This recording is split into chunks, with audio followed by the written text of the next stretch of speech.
Thank you. And thanks to all of you guys for joining us first thing on a Monday morning.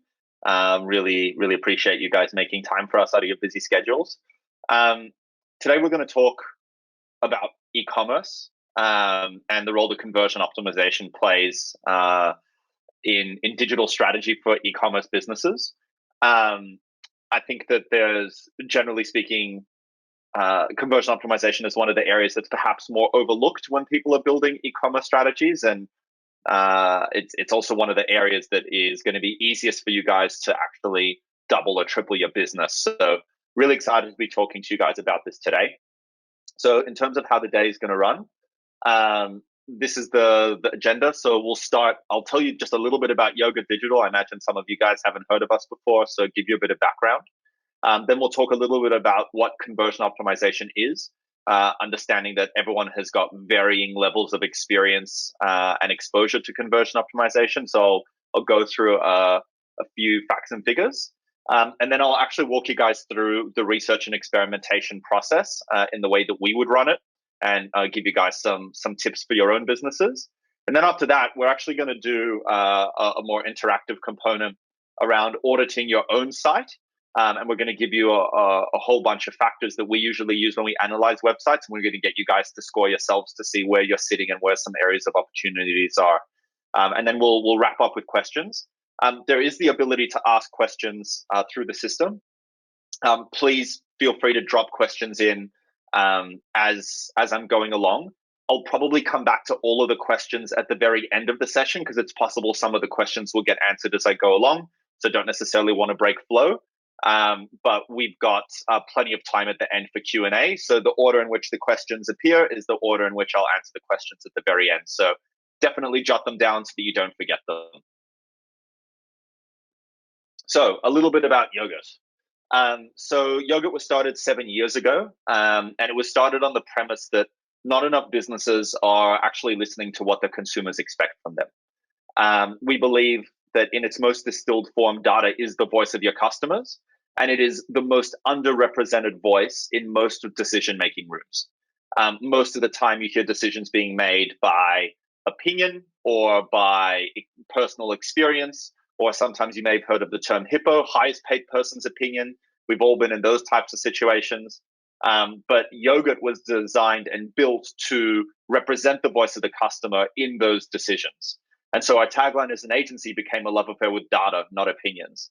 And it's very pervasive in everything that we do, and especially when you talk about conversion optimization, you talk about research.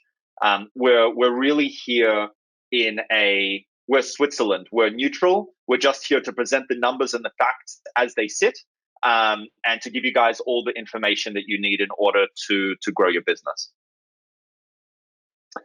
In terms of some of the brands that we've helped, I imagine that some of you are Australian and some of you are not. So you may have heard of some of these brands, but also possibly not.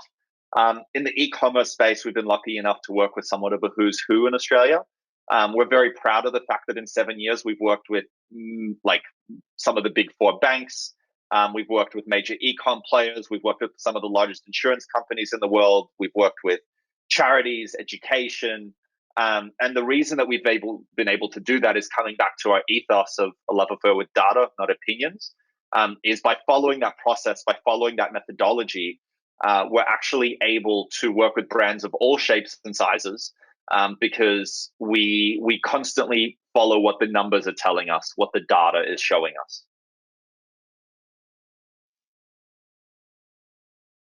So diving straight in, what is conversion optimization? So conversion optimization is essentially the process of increasing the amount of users taking a desired action using a data-driven approach.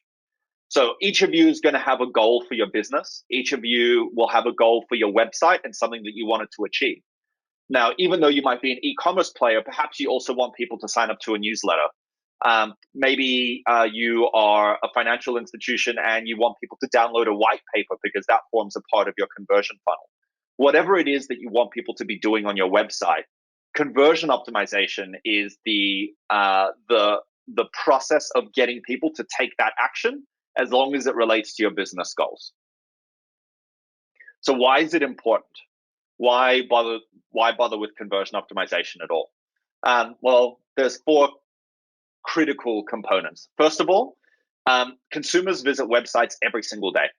They visit multiple websites every single day. And it's very rare that they land on a website accidentally. They've come there for a reason. They've come there because they have a problem that needs solving, or because they need information, or because they want to take a certain action.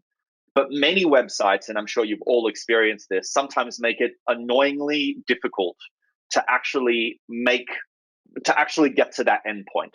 There's all kinds of friction points in the experience that are inevitably very frustrating for consumers.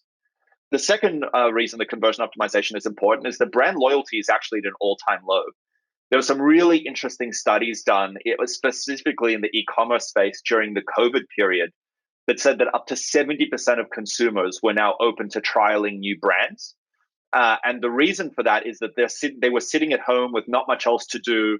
And so particularly for perhaps lower price point items, like not necessarily talking about, $1,000 mattress, but more things like beauty, skincare, fashion, that are at a lower price point and easier to cycle through, consumers were actually significantly more open to trialing new brands. So for you to be delivering a better customer experience is critical in not only you capturing potentially new customers, but actually in retaining your existing customers. The next point is that you're actually no longer being compared to your competitors. So as an example, if you sell flights, so if you're Qantas and you're selling flights, people are not just going to compare you to Virgin. People will compare you to Apple. They'll compare you to ASOS. They'll compare you to the Iconic. They compare you to the best digital experiences that they've had, because once someone sets a certain standard, that's the standard that they expect from all websites.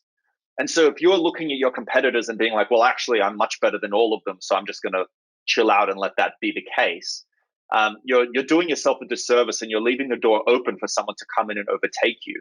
You should be comparing yourself to the best digital experiences in the world, and then putting plans in place to achieve those heights. And then finally, why conversion optimization? And this is probably one of the crazier stats, and one that I love rattling off, because to me it makes very little sense. For every $92 spent globally on companies driving traffic to their websites, only $1 is spent comparatively on turning that website visitor into a customer. So there's 92 times more money being spent on driving traffic to a website versus converting traffic on a website. And when you think about it, especially during a global pandemic where so many businesses, bricks and mortar was shut down, so most businesses had to function online. So competition went up. The cost of acquisition went up dramatically. The cost per click on Facebook, in some instances, in some categories, was 300 to 500% higher than it was pre-pandemic time. Google Ads saw similar numbers, which is staggering. You'd have to spend between 300 and 500% more money just to achieve the same results that you were before. Whereas when someone lands on your website, you are 100% in control of that experience. So it doesn't make a difference what anyone else is doing. Your ability to convert that website visitor into a customer rests in your hands. And conversion optimization is exactly that process. So if those numbers kind of started to balance a little bit more, you'd find that it's actually significantly easier to grow your business through conversion optimization than through lots of other channels. So I wanted to also talk a little bit about old school thinking. We've probably all seen a funnel looking something like this. Takes me back to university days and even before that. This isn't how consumers shop anymore. It's very rare that someone just goes, oh, I need a pair of shoes. I found this website. I'm going to buy it from them right away. That's not really how shopping is done. What it looks like is more like this. You start in the awareness phase, and then you usually cycle between research and consideration repetitively as you browse different websites, look for different deals, analyze different unique selling propositions, who's going to deliver faster, who offers a bigger discount, who do I have a loyalty bonus with. So you're going to cycle through those two areas until you drop down into conversion and actually make a decision. So people don't just go from top to bottom.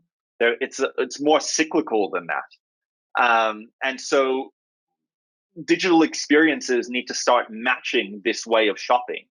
You need to have a stronger experience through that research and consideration phase to push someone to conversion, rather than just focusing on the awareness phase, which is where all of that acquisition talk comes from. And that $92 number that I rattled off just before, that's all awareness. But research and consideration starts to blend between acquisition and conversion. And then obviously that very bottom bit, the loyalty loop and the conversion part is very focused on conversion optimization.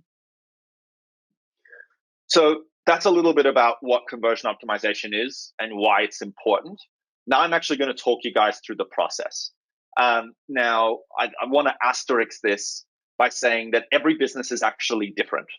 And you don't just follow the same method for every single business. There's parts of this that you have to take with a grain of salt, and you need to adapt to make it work for your business, because maybe you don't have a big in-house research team. Maybe you don't have in-house designers. Or maybe you do have those resources. Maybe you have in-house devs. Maybe you've done some kind of data collection before. Maybe you haven't. Maybe you have the skills and resources to do the analysis in-house, and maybe you don't. Maybe you need to launch a new website in the next 8 weeks, or maybe you're 12 months out from a website replatform. So all of this is modular in the sense that you kind of need to pick and choose what's going to work best for your business. And that's really what we want to achieve. But I'll walk you through our process regardless, and then you guys can figure out the bits and pieces that are going to be most effective for you. Now, it starts with defining your business goal. Now, today we're talking about e-commerce. So these are what some of the goals look like. Also, sorry, if you see me looking over here, I've got a second screen. So I promise I'm not looking at Facebook. So you're kind of defining your business goals. So the main goal for most e-commerce websites is revenue. Predominantly, the reason you have an e-com site is that you want someone to buy something from you on the spot. But then beyond that, you've got some sub-goals. You might have revenue per visitor. You might have the number of transactions. You might have average order value or basket size, conversion rates, loyalty loop coming into repeat customers. And then beyond that, you can actually start tracking individual events on site that lead to all of those goals. So for example, the add to cart button being clicked, someone bouncing, scroll depth, all those different bits and pieces. But the first thing that we need to do is actually define what is it that you want people to do on your website beyond just generating revenue. Once you have your business goals, it's actually much easier to start building out a research plan. If you're doing research with no end goal in mind, you can see how you can get lost very quickly. It's almost like a plane taking off and trying to fly somewhere with no destination in mind. You're likely to end up in the middle of nowhere. Now, in terms of the research tools that we use, there's a lot of them. We tend to pick and choose the research tools based on who the customer is, who it is that we're working with, and their individual goals as a business, but also their capabilities in-house, the speed at which they want to move, their budgets, all the rest of it. Now, you guys can kind of pick and choose your own mix of products that you feel is best. I've highlighted VWO as our experimentation tool because we are a certified partner with VWO, and they are one of our preferred partners when it comes to testing. But in terms of the data collection component, there's lots of different tools out there that you can use. And they all form different insights. So, for example, some of them are more quantitative tools like Google Analytics. Some of them will have quantitative and qualitative like Hotjar. And then user interviews or user field, those are more qualitative tools. So the reason that we do both, quantitative tells you what is happening on your website. Qualitative tells you why it's happening on your website. So you don't really want to be doing one without the other because you're only really telling half of the story. The reason that we use a multitude of tools and a multitude of research methods is because it allows us to build a more complete picture. Why have I put Yoghurt at the very top here? Because any platform that you use is only as good as your inputs. So if you have a really great internal team that can actually make the most of all of these tools, then that's fantastic.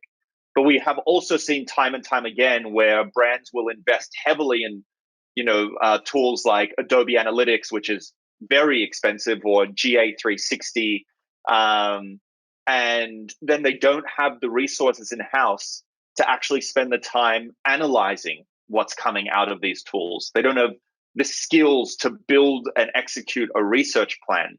So they spent all of this money and time, but there's no actual outcome. And so where someone like Yoghurt Digital comes along is that we basically become your in-house strategy team. We bring all the data together. We help you select the tools. We set everything up. We analyze all of the data. We then build the insights and the research plan and the testing plan for you. So you can kind of get the best of both worlds there, where if you don't want to build a whole in-house team, then someone like us can help. Or if you have an in-house team that's very busy, then we can come in and train them, or we can take on some of that workload. So that's where Yoghurt comes in. We sit at the very top of that because we use all of those tools, and we help you actually make the most of them. So in terms of research methodology, all of those tools will allow you to cover off a lot of this research. So these are just some of the areas that we look at. There are certainly more than this, but I would say that whether you're kind of more advanced, or whether you're just starting your conversion optimization journey, here are the areas that are best for you to start at in terms of a research plan, in terms of your data gathering and analysis. So all the tools that I mentioned before, they will cover pretty much all of these, with a few exceptions where you probably just need to actually sit down and do it with someone in person. Things like card sorting, which is all about how to make your website very easy to navigate, is very big on information architecture. That's something that you want to be doing in person, but we wouldn't recommend card sorting, for example, to someone that has a very small product range. If you really only have like one, maybe two categories and one or two subcategories, card sorting is not for you. If you are a website like Kogan or Harvey Norman or Bing Lee or Lincraft, where you have a huge amount of categories, subcategories, and potentially even sub-subcategories before you even get to a product level, then card sorting could be really valuable because it will tell you where people expect to find those products, what naming conventions they use and would expect you to have. So something like that becomes very valuable. But outside of that, things like heat scroll and click maps, in-person customer interviews, session recordings, these are all really valuable tools that tell you, again, not just why someone has come to your website or what they're doing there, but perhaps why they're not buying from you. And you really want to be analyzing not just what happens at the moment that someone is on your website, but actually what is their thinking before they ever get there? And then what is their thinking at the point of purchase? Because if you're not looking at those aspects, you're essentially leaving out part of the user journey. Because conversion optimization is not just about, if you remember, it's crafting customer journeys that convert. So you're not just looking at right when they're on the site. You actually want to be analyzing their behavior at all stages of that funnel so that you can feed these insights into your other channels, feed the insights into your acquisition channels. Maybe out of your customer interviews, you find out what their main pain points are or what the unique value proposition that matters to them most is. And then you can take that and you can put it in your AdWords copy or in your paid social copy. You can do an in-person customer interview and find out what types of questions do customers ask before buying a product. You can turn that into blog posts or into a content strategy or into a frequently asked questions page that you promote. You can look at time of day and day of week analysis to see when people are most likely to purchase, and you can feed that into your email marketing strategy. So these insights are not just actually about optimizing your website, they're about optimizing the entire conversion funnel. It's conversion optimization. It's the process of optimizing every part of the conversion process. So these are some of the tools that we would use and recommend for you guys. Again, depending on time, you might want to take some of these out. For example, if you have very low traffic volume, heat maps will take you a long time to develop, especially on your deeper website pages, like your product pages. And really, you want about at least 1,000 hits to each of your heat maps to get really valuable, statistically relevant information out of it. So if you're only getting 500 visitors to your website a month, that might be something that you put to the side for now, and you might use other analysis techniques like user journey mapping or a live website survey or analytics modeling. So we strongly recommend, this is where I said you kind of have to take it with a grain of salt. You need to look at how much traffic is your website getting, how many conversions is your website getting, how quickly do you actually need to move through this project? Is this like a short-term thing, or is this a long-term investment, to decide on which of these research methods and which of these research tools you actually really want to use. And when you start the process of analyzing the data, remember that what you're doing is you're looking for trends and patterns. And what I mean by that is, in order to build a hypothesis, a strong hypothesis will be backed by multiple data sources. So as an example, let's say that I go into Google Analytics and I notice that my product pages have a very high bounce rate and a very low time on site. People maybe only spend under 20 seconds on a product page, and the bounce rate is, let's say, 90%. So I've now built a hypothesis that there is something wrong with the product page that needs to be assessed. So Google Analytics has validated that there appears to be something wrong with the product page. I might then jump into heat maps and have a look at scroll depth. And what it might show me is that 80% of customers are not scrolling below the fold. So they're just seeing what's up the top, but they're not going any further. So maybe all of your valuable information is below the fold, all your product information, your shipping and delivery, unique selling propositions. If you're a beauty product, perhaps the ingredients that are in there, how to use it, everything is below the fold.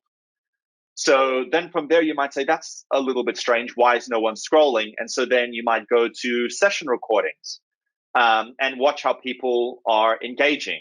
And you might find that, again, no one is scrolling. And it seems that people are trying to, let's say, click on the add to cart button, but no one is actually able to click it. The add to cart button is broken. So you might go through a raft like that and then isolate what the actual thing is, which then allows you to build a test. If your hypothesis only has one data source validating it, it's probably a weak hypothesis, and we put it at the bottom of the pile. On the flip side, let's say you have 7 data sources validating your hypothesis. It goes right to the top of the pile because it's probably a really big issue, and it either needs to be fixed right away or it needs to be tested. So that's kind of how we would go through it. And that's what I mean by you're looking for trends and patterns. You're looking for something that is a visible issue across multiple data sources. So then you start to collate the findings. This is what it looks like for us when we start putting together our research plans. Back in the day when we were all in office, we had a huge whiteboard, and we did it all with sticky notes. Now in a more digital world, we've been using Miro to help us build out our research plans. So you can see here, I'm not sure if you can see my mouse. You can see here we've kind of got all of our different problem statements, and around that we have all the different research methods and the insights from those research methods that are helping us validate or disprove the hypotheses that we're putting forward. You can see that we've got our goals laid out over here. And while this looks very scary, I guess, or like there's a lot of information, and there certainly is, the idea is that you actually need to be able to easily visualize and group the data in order for you to start building those insights. Because if you keep everything separate, you might slowly start building something over here, and then you'll forget about it and you'll build something else over there. And there's no integration, there's no flow, and there's no consistency. But doing it in something like this allows your entire team to actually visualize the entire story in one board. And it's really easy to actually share this with some of your other agency partners, internal stakeholders, anyone involved in your website or the website optimization process can look at this board and understand what it is that you're building and why you're building it this way. So it creates less friction points. It creates less red tape down the line. And then once you've collated all the findings, what you're really building is your testing plan. So why do we run experiments? Well, before you invest very heavily in rolling out new technologies, features, functionality, new design changes, writing new content, all the rest of it, you really want to prove that it's actually going to generate an uplift, because sometimes rolling out features and functionality is super expensive. Sometimes changing information architecture is super expensive. Maybe your website is built on Sitecore, maybe it's built on Magento, maybe it's on Shopify, and maybe your developers are expensive, or maybe they're very cheap. But regardless, you almost want to build a business case to prove that the hypothesis is real and that it works and that it is going to generate meaningful uplift for your business before you go and spend the money implementing it. And so over time, you can actually see whether or not this new experience is generating better results, be that conversion rate, revenue, or even usability, before you go and make the change on the live site. And the reason that I mention usability is that, again, coming back to your goals, maybe your revenue is already very high, but just improving usability can build loyalty. So that could be a goal that you want to test as well, is, am I reducing bounce rates? Am I increasing time on site? Am I making it easier for customers to get to where they want to go? Because then even if that doesn't increase conversion rate, it still improves the overall user experience, which is definitely a win. And the more that you can do that over time, the flow-on effect will definitely be revenue and conversion rate anyway. So we always want to go and build out a plan, and that's where the experimentation comes in. So this is kind of what it looks like on one sheet of paper. So you start with the research in the top left. You identify all your core issues and opportunities. You start building out those different solutions and hypotheses. And then you move into design and testing, which are those two blue-gray circles in the middle there. Now, when you are running your designs and your tests, what you're going to find is that not all of them are winners. And that's okay, because what you're really trying to do actually is learn. You're not always necessarily trying to win. You want to either prove or disprove a hypothesis, and then you want to quickly move on to the next iteration of that. Because at the end of the day, testing is iterative. And so that's why you can see that loop of the experiment goes live, we analyze the learnings, and then either we deploy it to the live site, or we push it back to the issue list and go, what have I found here that I actually want to go back and test a second time? Because maybe the test wasn't a winner, and that doesn't make the hypothesis wrong. It just means that maybe the way it's been visualized or brought to life needs a little bit of tweaking. So prioritizing tests, this is also really important, because you want to start building a really good testing velocity, a really good cadence. You want to get some early wins on the board too. So the tests that you want to run first are going to be the ones in that top left quadrant, which is they are high impact and low effort. And then you've got the ones that are, for example, high impact and high effort, or low impact and low effort, and those go next. And then the ones that are low impact and high effort, those are the ones that are going to go last in your testing plan. And then you need to balance that again with the ones that have the most hypotheses that support them. And so you kind of group that all together, and then you build your testing plan. Generally speaking, when we complete the research, we usually have anywhere between, I'd say, like 12 to 18 months worth of tests that come out of it. So if you're testing once a month, or if you're testing twice a month, obviously that will affect the length of your research plan. But we usually have anywhere between 12 and 18 tests that we get off the back of research. And then as we're running those tests, what we usually find is that we want to sometimes rerun those tests, so that builds it out.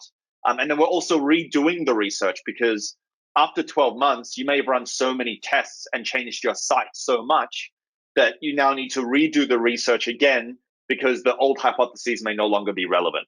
So that's a consideration factor for you guys too. Coming back to my point of there's more. Sometimes if a test fails, it doesn't mean that the test is wrong. It just means that there's more than one way to visualize the outcome of a test. You've got lots of different factors that go into that. Structure, placement, journey, and content all affect the outcome of a test. So perhaps the way you've structured the new design or the content that you put in there might not have hit the mark, but maybe the journey and the placement is correct, or some other combination of those four. Really, in order to nail the test, you probably need to be nailing at least 3 out of 4 of these, ideally 4 out of 4, in order to achieve the maximum possible outcome. And so don't be disheartened if you run a couple of tests that don't win, that aren't statistically significant, because you still learn something valuable. You learn that that structure doesn't work, doesn't invalidate the hypothesis. It just means that maybe you need to come at it from a different angle. And so that's where you go back to the research, back to the drawing board, and see where you may have not even necessarily misinterpreted, but maybe how you can better visualize the friction point that the customers have addressed with you.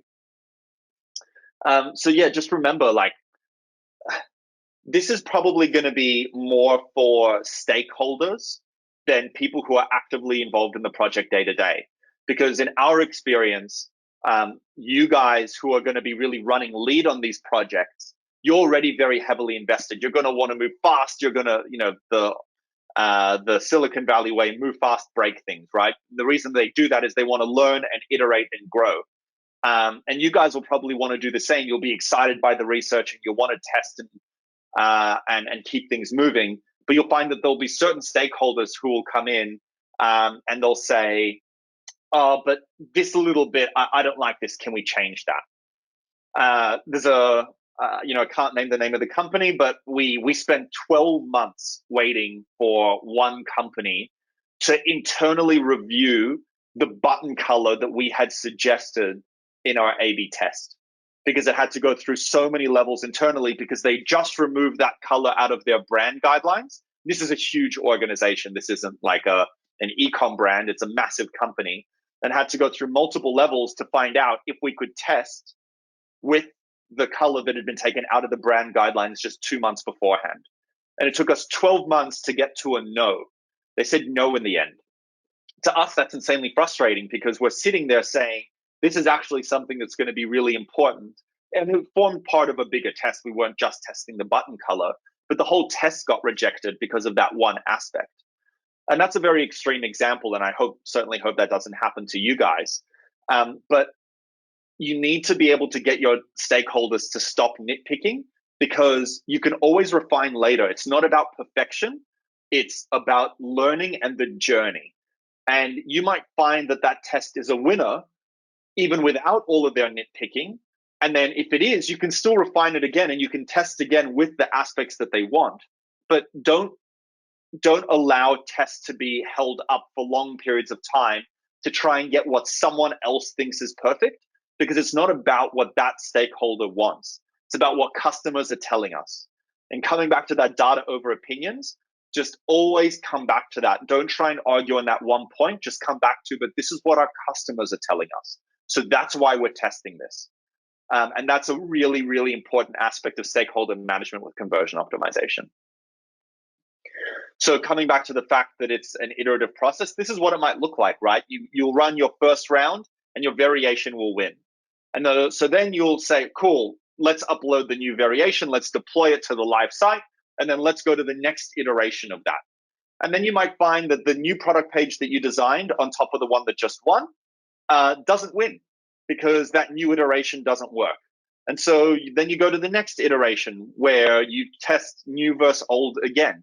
And that's how conversion optimization works. It's not something that you do for 6 months. It's a investment forever.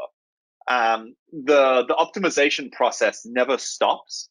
And I think that that's really important for you guys to take into account, because if you stop the optimization process, you're essentially opening the door for a competitor to come in and take your market share, because you've got some companies that are investing so heavily in this space because they understand that this is where they're going to get consistent growth.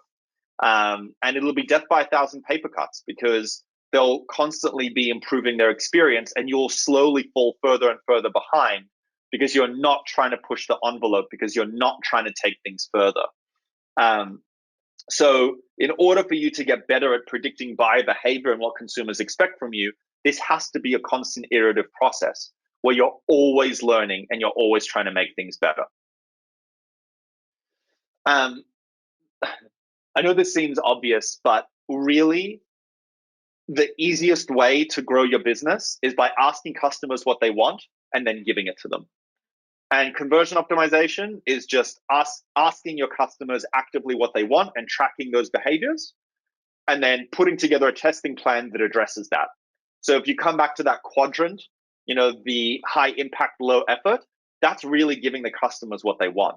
And if you start there and you build on that, you're going to do well in this space for sure. And then beyond that, also just remembering that actually the human brain is designed to get from A to B as quickly as possible to reduce the friction in making a decision. And so if you make it really easy for someone to make that call both logically and emotionally, they'll do it. They won't think twice. The problem is that we normally put up so many barriers to someone making that decision quickly because either the UX is bad or the UI is bad, or it's difficult for them to find what they're looking for. And so then they have to think. And the more they think, the more frustrated they get, and then the more likely they are to go somewhere else. So when you're building those experiences, if you think about the best digital experiences you've ever had, the reason that they're so good is because you get from A to B seamlessly. They follow up seamlessly. You don't have to work hard to engage with them as a brand. And that's really what we want to achieve for you guys as well. So I'm going to give you a very quick case study on what that actually looks like end to end. And this is a case study with a company in Australia called Forever New. They're one of the largest women's fast fashion players in Australia. They get millions of visits to their website per month. And one of the issues that they had is, you'll see here this picture in the back, is on their dresses category page. You can see these hyperlinks here. Those are all of their subcategories. And when we were doing the research, one of the things that came out of it, it started with Google Analytics when we noticed that the number of pages visited was quite high. And we noticed that the time on site for each of those pages was fairly low. And when we looked at heat maps, we noticed that people were actually clicking on a lot of them. And when we were looking at session recordings, people seemed to be clicking in and out of them very rapidly.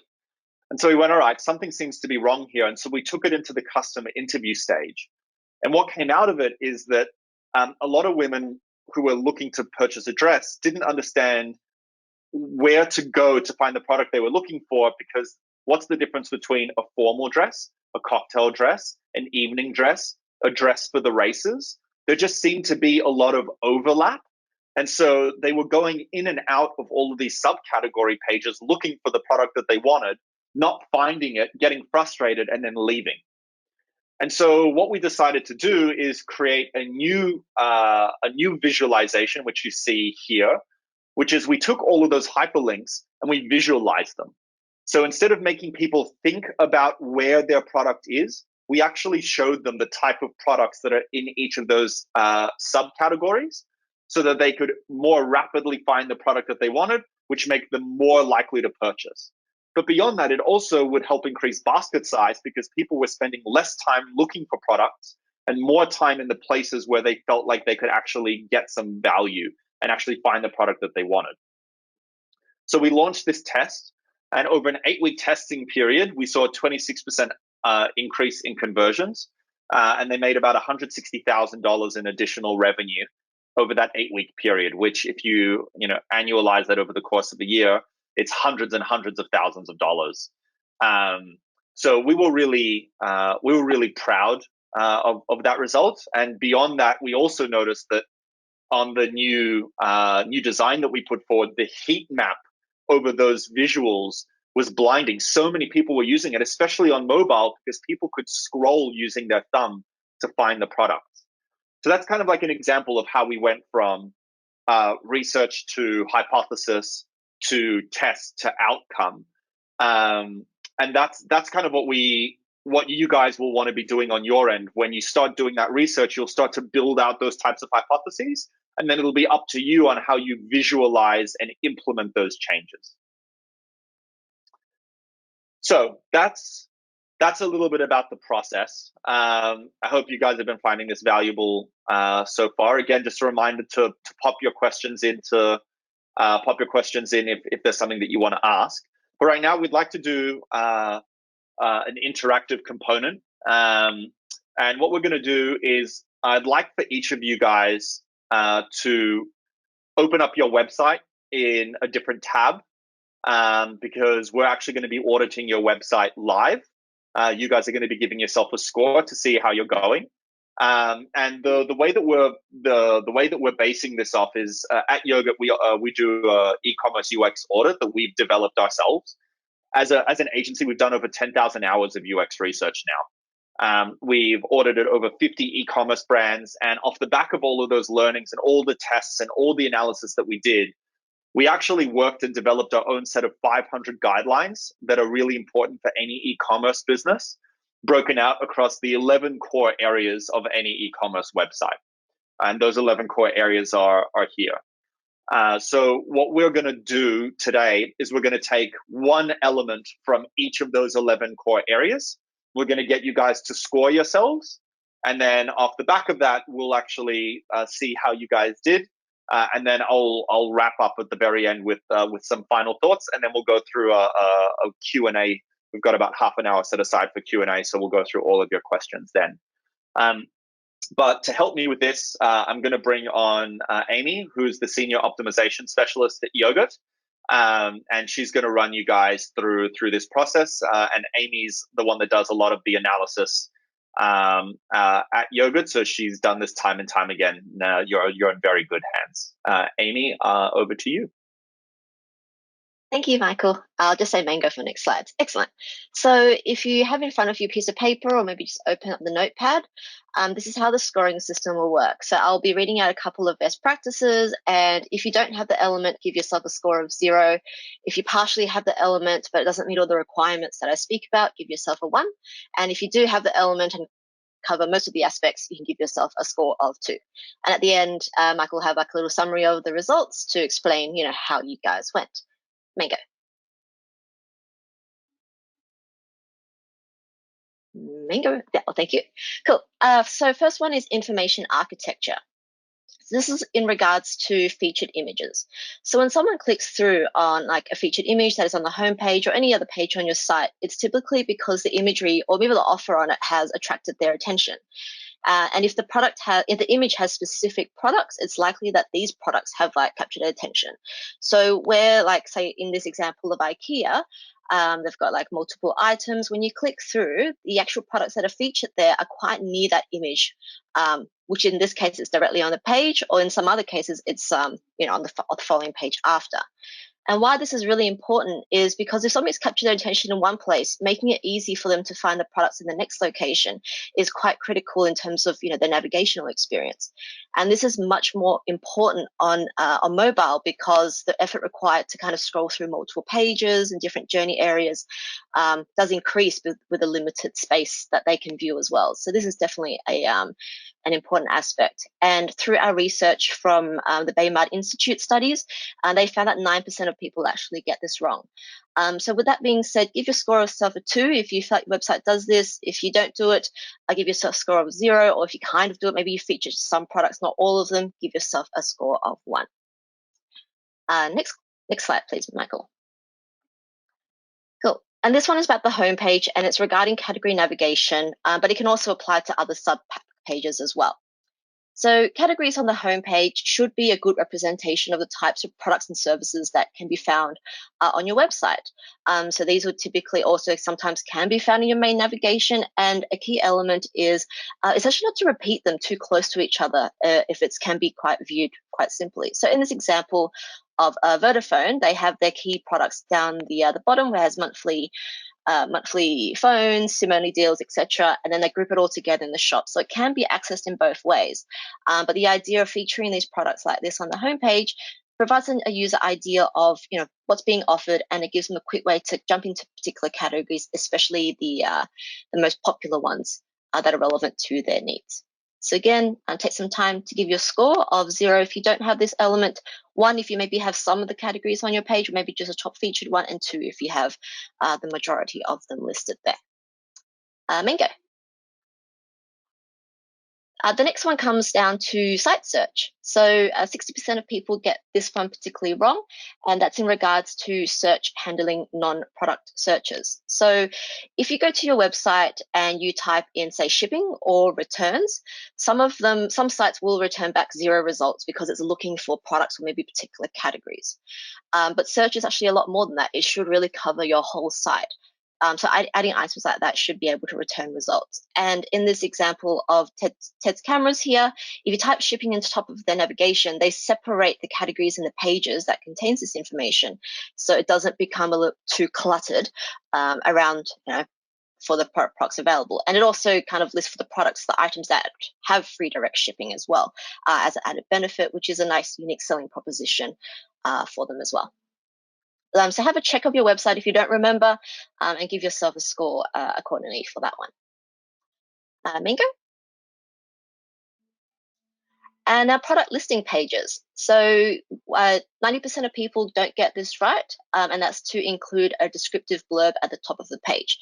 This is more of an SEO aspect rather than a UX perspective, but we find it equally important because it impacts how discoverable your pages are. And what this is, just a blurb at the top that just describes the product category, and it's really useful from an SEO perspective if it contains keywords that are relating to the page. It doesn't need to clutter the page if you have a large amount of text. Some examples from our clients that we have, we recommend them show like a sentence or two and then hide everything else behind a read more and expands on click. So that is there and is at the top of the page as well, because that just improves the relevancy of it. So definitely an aspect that is good to include as well. And it also gives context for people who enter the page.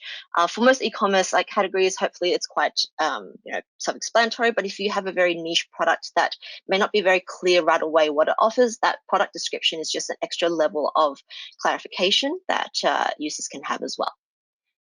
Mingo. So product pages, social reviews, so responding to negative reviews. So 80% of businesses don't do this based on Bain-Mark studies. So social proof, going back a bit, is a psychological and social phenomena where people copy or rely on the actions of others in attempt to make a decision or to make a behavior in a given situation. And reviews are a form of social proof, especially if it's high reviews and high ratings. And it makes essentially people reassured to make a decision. So a study by Baymart found that 95% of users relied on reviews to evaluate the product or learn about the product and the business and decide if they want to buy. However, with products, especially the ones that sell a lot, negative reviews will come out of it with someone who maybe not have a great experience with it. So showing a response from the business for these negative reviews not only helps the user get some more context, but actually shows you how, as a business, you plan and make efforts to reduce their issues, just to give a little bit more extra reassurance for them. So it's a part that's often overlooked, but super important as an aspect to UX, and also getting persuasion of people to purchase online. So give your score of that if you meet this criteria as well. Mango. That brings us to the account page. So on hover of the accounts, if you have accounts on your website, or if users can control their accounts, so on hover of that account section of the site, it should show the key navigational pages. And 80% of users websites typically get this wrong. And how it's very commonly seen, of what I've observed, is that you will need to click in your account, go to a page, which then has the navigational aspects. So this best practice is really just to ensure these elements are viewed earlier. They should be able to access those subpages right away. It's often overlooked, this area, because everyone's really focused on getting these new users and navigating to the categories they want. Current customers is sometimes a forgotten path. And going back to that goals tree that Michael was talking about in the beginning, dedicating experiences to your existing customers is just as important as getting new sales as well. So making the experience for them is quite important in that aspect. Mingo.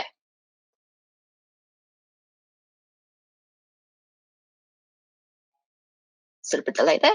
So with the cart page, So show shipping costs and estimates and tax up front, and 35% of this is wrong. Now, a common issue that kind of when I speak to clients about this is they go, oh no, we need the address to be able to show the shipping. And while that's fine and good, it still creates a little bit of a, doesn't meet their expectations when they suddenly see the shipping cost, there when it was previously assumed to be a lot lower. So what we always say is, if you need an estimate, like a address or something to provide the actual the actual cost of it, just provide a general estimate. As example here from Shop Disney, they have an EST shipping and handling costs there, which then later on, a little asterisk, which later on updates in the checkout pages if they choose a little bit more of an advanced shipping option. And yeah, just showing this information just gives them a bit more confidence when ordering as well. So yeah, have a check of your cart. If you don't remember it, maybe you can check after this presentation as well. And yeah, score yourself if you think you achieve this option, or if you just show upfront shipping, you can also mark it as a 2 as well. If you don't have it, give yourself a score of 0 in that aspect there. Mango. So this is the checkout page. So what you want is have a progress bar to signal where the user is and also the completion step, and 20% of get this wrong. So what this really is it's a visual progress bar, and it essentially helps establish the order flow, where they are in the journey and how long they have, how many steps they have until they're able to complete their progress. It just sets predictability, and it also provides a quick overview for the time remaining to complete their checkout. So essentially, yeah, it's a common element that's seen across other websites, but some businesses still don't have this on their site as well. So definitely a good element to include in. Mango. And then store pickup. So I understand some of the attendees in this call may have pure online aspects and may not have a store in mind, and that's okay. But this particular recommendation is for those who might have an actual physical store as well. So in some studies that we've done for some clients, we actually revealed that some users actually will prefer store pickup as opposed to delivery because COVID has caused some postage to be really slow. There's a very low lack of trust in the local postage systems to actually deliver a product on time and safely as well. So a lot of people actually opt for in-store pickup. So showing as a shipping option there up front just makes it a little bit easier for them to select through. And also a little extra description on the estimated delivery times, like 2 to 4 business days expected to arrive, is also a nice huge selling point for them to make that decision as well. So always good to display as an option there. Mango. And site speed. So site speed, not only do people, this matters from a conversion perspective because your page takes too long to load up, your users are likely to bounce, but it also will impact your organic rankings and your SEO type of efforts if that's something that you do as well. There's a bunch of stuff that we typically check. One of them is gzip compression, and 90% of actually get this wrong as well. What you could do is use a website speed test, such as the one example that I have here as well. Enter in your URL and choose your test from your current location, start test, and you see all the elements that your website is missing that could improve speed test. One of them is gzip compression, which is just the way that it reduces the response time down to the page loads a lot quicker. But there's other elements like optimizing your website images and the way that the code is positioned on the page can also contribute to how fast your page loads as well. And Mango. And this is a site-wide element which refers to the links of the page. So this is around visually distinct link styling. And most get this right because it's typically built into the templates, but it's often sometimes looked over because it's such a small element. So I have some examples here of some hyperlinks with different formatting structures. So the first example, it's just blue, which is blue is good because that's the conventional color for a link, but it's not underlined and it's not differentiated in any way. And while most of us would probably look at this and see the differences, those who are color impaired will maybe not be able to pick up these differences so clearly. The second version has the same color, but it's actually underlined as well, and that stands out quite a lot, and that's like an ideal case to be. But I understand that sometimes blue may not fit with the brand look of the website, and therefore, the third option, which sometimes can be used as well, is the same color as the text, but it's underlined. And the reason why that is okay is because the underline makes it stand out enough so that, from a contrast perspective, it is still very, clear as well. So those are the key elements. Have a look at the scores that you have given yourself so far, and take some time to total it. And we've just got a slide here with all those particular elements listed. So if you want, we can maybe perhaps give the audience about a minute or so just to tally up their score, and then I'll hand it back to you, Michael. Thanks, Ames. So in terms of as you're collating your score, here's a rough guide of where you might have landed. If you're anywhere between 0 and 11, you are leaving significant amounts of money on the table. There's probably a whole bunch of low-hanging fruit for things that can be fixed that will have significant impacts on conversion rate, on website revenue, on general usability, on client retention. So I think that there's plenty of work to be done. If you fall in the 12 to 19 band, you're in an interesting place where you have some aspects that are quite good, and then some aspects that maybe need a little bit of work, and it might be fine-tuning some of the smaller bits and pieces. Why this is such a dangerous area is that competitors can actually quickly take over you if you don't continue the optimization process from this place. Because here you're probably in and amongst the main pack with a lot of your competitors in terms of what you're doing well versus what you're not. But it only takes a few competitors to actually catch on to this and really start pushing the envelope for you to start getting left behind. So it might seem like everything is okay, but actually you really need to start putting a focus on this because it's an opportunity for you to jump out in front, but it's also a risky time where you might fall behind. And then if you're in the green section, first of all, kudos to you. That's really great that you're in that space. The most important thing now is not to rest on your laurels. You have to keep pushing because we've seen time and time again where companies get really comfortable being in the lead, and then they very quickly fall behind because new competitors will come into market inevitably, and they will fix all the problems with the industry that you're facing today. And beyond that, I think it's worth pointing out that we covered 11 aspects for you. But when we do our e-commerce audits, we're usually looking at over 500 guidelines. So just because you got yourself a score of 20 to 22, it means you're off to a good start, but you still got a couple of more assessments to go. So what we would like to offer at this point, just for you guys here on the call today, is we are currently offering 50% off our e-commerce UX audits that we do at Yoghurt. If you'd like to get in touch with us, by all means, please do so. Connect with either Amy or myself on LinkedIn. Otherwise, you can go to our website, yoghurtdigital.com.au, and you can inquire with us there, and we'd be more than happy to talk to you about it. Again, over 10,000 hours of research have gone into developing these guidelines, and we've audited some of the biggest e-com players in Australia and increased their conversion rates and revenue, and we'd love to be able to help you guys out too. So just as a very quick summary of kind of what we covered today, first of all, when you guys are building experiences, don't make users think too much. The human default mode is very lazy, so try and build an experience that allows customers to get from A to B very rapidly. Number two, meet their expectations. Consumer expectations are not necessarily super high. They just want to enjoy browsing your website, and they want to enjoy the process of purchasing from you and engaging with you. So just make that as easy for them as possible. Use visual cues. So Amy was talking about the fact that your use of images and like the expectations that a customer has of like how the navigation works. Highlight the areas of importance so that customers don't have to go looking for them. They should just be able to easily browse your website, and it should already point them to wherever it is that you want them to go. Leverage psychology. When you're doing things like using scarcity or fear of missing out or time pressure or whatever it might be, using human psychology in designing experiences is a really valuable way for you to convince someone to purchase. And it's something that someone like Kogan does very well.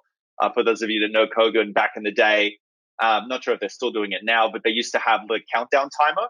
So let's say you wanted to buy a TV, you'd land on that page, and the price would start really low, and every second the price was going up. And there was a countdown timer for how long it would take to get to full price. So it would push people to purchase right on the spot because they got a discount and there was time pressure. So starting to leverage human psychology in understanding what makes people tick will make your website significantly more effective. Design to the goal. So again, make sure that you've got business goals, because if you don't, then your designs won't actually serve any purpose. They will be very high level, they'll be very generic, and they won't actually push people to do the thing that you want them to do most. And then lastly, think of the devs. Whether you're using an agency like Yoghurt, whether you have an internal dev team, or whether you use external developers, or if you have content providers and performance agencies and stakeholders, just make sure that you are bringing them along for the journey, that you're considering them. Because if you want to remove the red tape and you want to move the barriers and you want to move really quickly through this process, the way that you do that is by actually getting buy-in from all the people that are going to be involved, from having them understand not just what you're doing, but why you're actually fundamentally doing it. And that will make this process so much quicker, easier, more effective for you, and you'll be able to move faster and generate significantly more revenue. And that's pretty much it for today. Really appreciate your time, guys. So I wanted to open it up to questions. We've already got a few here. And yeah, if any of you guys have any other questions, please pop them into the chat and we'll start going through them now. The first question was, what does structure and journey mean on slide 20? Can you show an example? Sure thing. Let me just quickly go back to slide. Vipul here. Sorry? Vipul here. So I just wanted to have, quickly check with you. Vyacheslav and James, and I believe several other people will have a lot of questions as well. So I also want to give them an opportunity to interact with you directly. So would it be okay if I sit on there, unmute them so that they can ask their questions directly? Yeah, 100%. Not a problem at all. Great. So I think Vyacheslav has put in several questions. So I'll unmute him first. So Vyacheslav, I'm unmuting you. Once the symbol turns green, you'll be able to ask your questions or any other queries directly over the audio to Michael. Now you can ask the question. Great. Thank you for this opportunity to ask my question directly. So the first one about this slide we are on, number 20, and I understand placement and content and how it relates to conversion, but terms structure, is it like visual hierarchy of the page or it's something else? And what exactly it means? Yeah, so structure is about the format and how it looks. So thinking more like information architecture, and journey is about where it is. So we're talking about like changing the design and moving elements to different parts of the journey, like off category pages and to product pages. Are we talking about making, you actually have to think about the elements that you are testing and if they make sense on that page or on different pages, which is kind of more around like journey and where in the overall user journey it falls in, where structure is more around like the structure of a page. So the structure of your product page, for example. I'll just expand on that as well, with an example. So let's say an element you're trying to design is a pop-up for a newsletter subscription. So the structure would be around, what order do you put an image in? Do you put an offer? Do you put the form field in to ask for the email address and a call to action to click submit? And you may do like one that's in different orders. You might do a big one, a small one. Maybe one just has an offer and it clicks through to a page. That's like the structure. And then if we apply that in a journey perspective, which page do you show that pop-up? Is it popped on the home page as soon as they come in? Does it appear as a little bar when they go into the product pages, or does it only come to them after they've made a checkout purchase as well? So that's the difference between those. Hope that's been clearer. Good. Thank you very much, Amy, for this example, and thank you, Michael, for the explanation of the difference between categories. That was very helpful, and I understand this pieces now because, well, they're all four, as I understand, equally critical to nail the test right. Yeah, Definitely. absolutely. If you want to get the best possible result, then you really have to get all of them. And that's why we were saying that if a test isn't successful, it doesn't mean that the hypothesis is bad. It's just possible that maybe one or two or three of these circles, you didn't get it quite right. And that's why we always say to use as many data sources as possible in the research phase, because it reduces the chance for misinterpretation of data. You can take your hypotheses from being really general to being really specific. And the more specific they are and the more validated they are through multiple data sources, the more likely you are to hit all four of these aspects, and then the more likely you are to have a really successful test. So the research component is so critical, and it's why as an agency we spend more time on research than a lot of other agencies do, because it's the kind of age-old saying, measure twice, cut once. We don't want to rush into testing. We actually want to do really complete research, because it's gonna set the tone and it's gonna set the strategy for the next 12 months. And you don't want to be wasting time, money, resources on a plan that hasn't been properly researched. And it just makes this slide much more likely to happen. Great example and explanation of the importance of the research before we start testing any idea. And also I had one more question, if I can ask it now. Or okay, thank you. It was about the slide, I don't remember the number, where you've shown a new customer journey. It's not a funnel from top to bottom now, but it has a research and consideration phase. And my question is about this phase. So with CRO, can we affect somehow this phase, because it happens on multiple websites? So do we have options to test here, maybe improve this to give our e-commerce website better chance to score high during this phase? Yeah, absolutely. Conversion optimization definitely plays a part in the research and consideration phase too. When someone is researching for a product, they are trying to find out as much as possible about it. And that will also include trying to find out as much as possible about the company that's selling that product.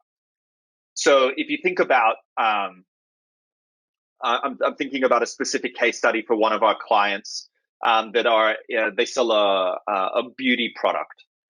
They sell a coffee scrub.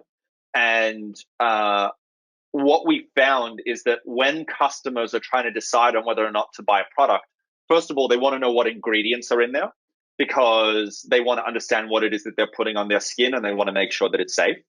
Second of all, certain certifications were important to them. Things like, perhaps Australian made, vegan, cruelty free. Those types of aspects are really important to them in their decision making. But then they also wanted to understand maybe how the product works. Does it work in conjunction with other products, or like when do you use it? How do you use it? And so sometimes video content can be really helpful in making that happen. And so when someone is in that research or consideration phase, they will probably be looking at your product pages. And so imagine if on your product page, the way that it was structured was that there was a really clear video of how to use the product. It had a clear breakdown of all the ingredients, what was in them, and why they were good for you. It clearly showed at the very top of the page all of the different unique selling propositions that the company had, like the fact that it was vegan, like the fact that it was Australian made, like the fact that they had free next day shipping. And so all of these go into that consideration point. And so as the customer, you are making it more likely for them to actually jump down into the conversion point.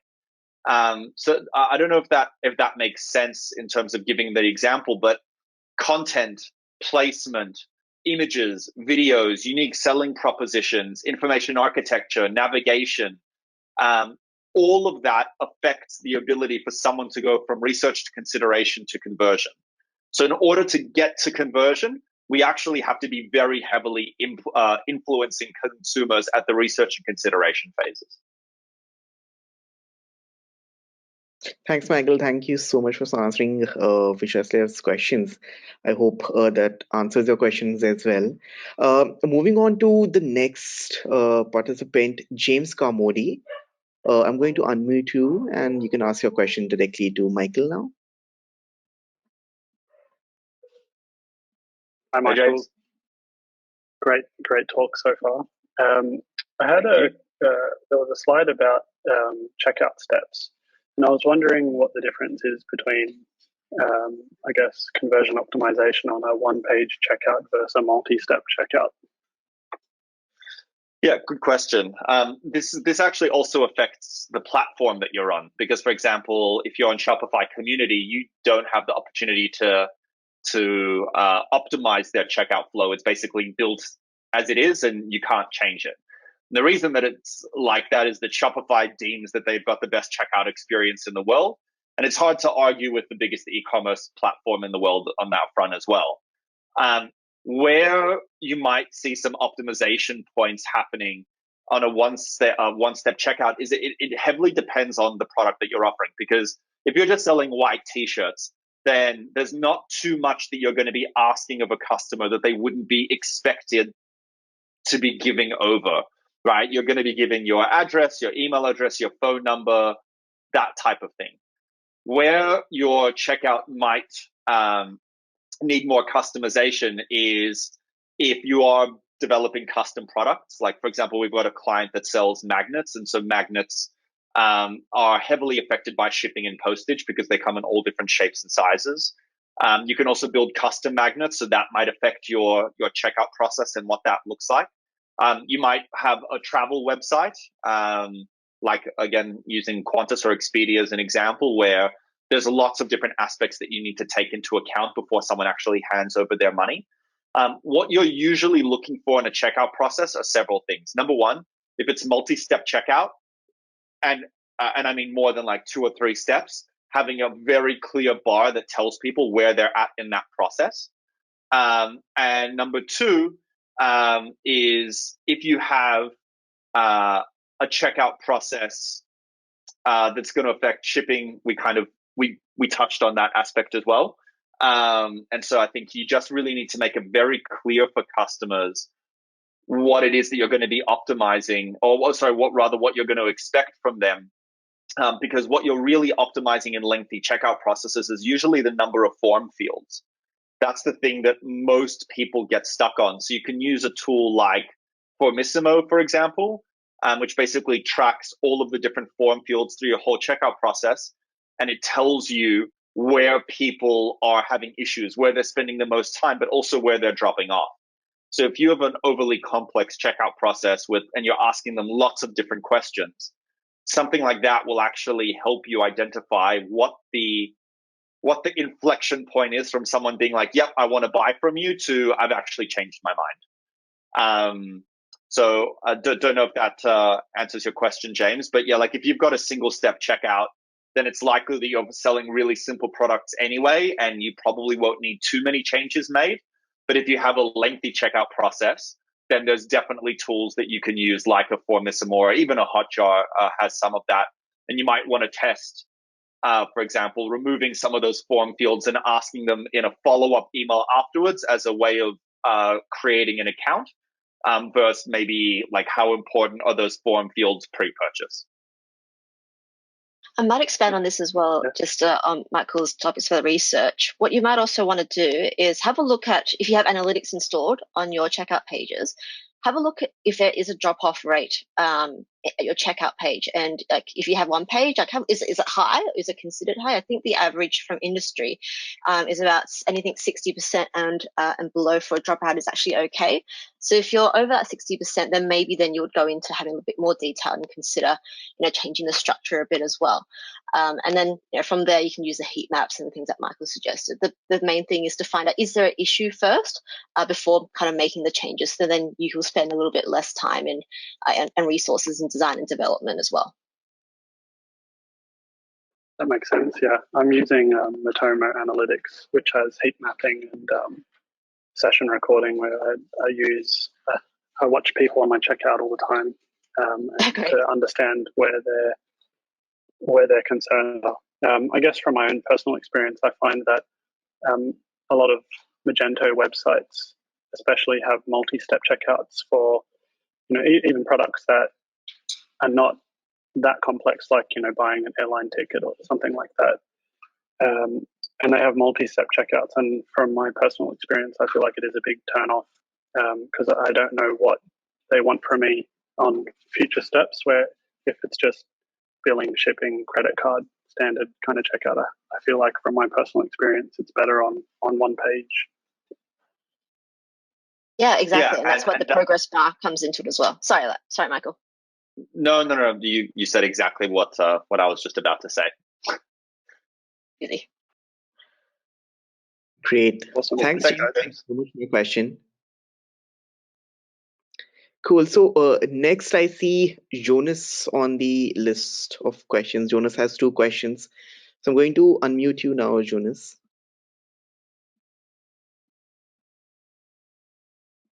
Hey, morning, Michael. Jonas. Hey, thanks for the call. Hey, yes. So I do have a question. So typically when I do testing for my company, and often than not, the stakeholders come back and say, hey, the tweaks they are doing are a little bit too minor. When are we going to see some drastic change? I believe that's a common question that you might get from a client as well. Yeah. So how do you typically address that question, and like how many tests do I need to do to gather enough insight to decide when to revamp a page? Yeah, it's a good question, but one test might be enough. If you have your product page now, and then you're testing a new product page, and the new design has a 26% uplift in conversion rate and 95% statistical confidence, change it now. No need to run any more tests, because you can then deploy that new design and start making more money right away. And then you can keep testing new iterations after that. But at the very least, you already have a new design that's better than the existing one. So I think as soon as you have a winning test, you should be pushing that live and then moving on to the next test. You don't have to wait until you have like 5 or 6 of them banked up to deploy. The only reason that you might wait is maybe your development company or your internal development team works in sprints, and so their sprints are tied up for the next month. But if not, then implement it as you go. Like keep that iterative process happening, because that's how you're gonna kind of continue to grow your business. It's the compound effect. It's 10% here, 1% there, 5% there, and then you build all of that up over time, and suddenly you've doubled your revenue. So don't wait to run multiple tests in order to make the change. As soon as you've got a winner, move on. In terms of how long a test should take, really, that's going to depend on how much traffic you're getting, and even more importantly, how many conversions you're getting. For us, we try and have at least 250 conversions on each variation. So as an example, if you're testing a product page, let's say you've got the control and variation 1, you would want 250 conversions on the control and 250 conversions on variation 1. And if you have 3 variations, then you need 250 conversions on variation 2 and 250 conversions on variation 3. So then you need to be getting at least 1,000 conversions a month, basically, in order to make that worthwhile. So that's how we would test. Now, some of you guys will maybe have huge e-commerce sites, and you'll be able to run a test a week rather than a test a month. And others of you might need to run 1 test every 2 months. And then that's your starting point for now. But it's better to be doing that than not doing anything at all. But usually the bigger the change that you're testing, so if you think about testing an entirely new structure for a page, new navigation, new features and functionality, content, imagery, big changes will likely lead to bigger results. If you're testing very small things like the call to action or a button color or a heading, it's a much smaller change. It's easier to miss. And so it'll likely take you longer to achieve a bigger uplift in result. But if you are making really big changes and testing entirely new concepts, you will probably cycle through tests faster and you'll get bigger learnings. Thanks, Michael. Thanks. That's very insightful. And I have No problem. Next question is given the so the 11 elements towards the end of the session where we have the audit. So given those are proven, do they require testing? Implement them, or I can directly already deploy them on the site. So I run the e-commerce site in Malaysia. That we do have more than several hundred thousands of sessions a week. So I believe we do have enough. Yeah, cool. My honest advice is test everything. And the reason that I say that is best practices is kind of the equivalent of saying it works 7 times out of 10, right? It works the majority of the time, and that's why it's best practice. However, your website might fall into that 3 out of 10 where it doesn't work for you because your customers are your customers, and they might, we've been auditing a lot of Australian websites. So perhaps if on a Malaysian website, the culture is different. The digital experiences and what they expect might be different. The product range might be different. Your persona profiles might be different. There's so many different aspects that will go into deciding whether or not that change is going to be effective. So we recommend 100% of the time, always test something. And like I said at the very beginning of the talk, take everything with a grain of salt, right? Make sure that you are testing it and make sure that it's working for you and for your site and for your business. So what I would say is, put some new designs together, test it, see if it works. If you're getting several 100,000 visits per month, I'm guessing that you're getting at least a couple thousand conversions a month as well. Like if you had a 1% conversion rate from 200,000 website visitors, you're getting at least 2,000 conversions. So, you're likely to be able to get a result pretty quickly. And you could run a few of those tests, get insights, and then make changes if they work. And if they don't work, then at least you haven't spent time implementing something that at a worst case scenario makes things go backwards, makes things worse, or maybe even just keeps things as they are. So you spent time and effort building something onto a live site that has no general uplift. So yeah, I would say definitely test everything first, just to be sure.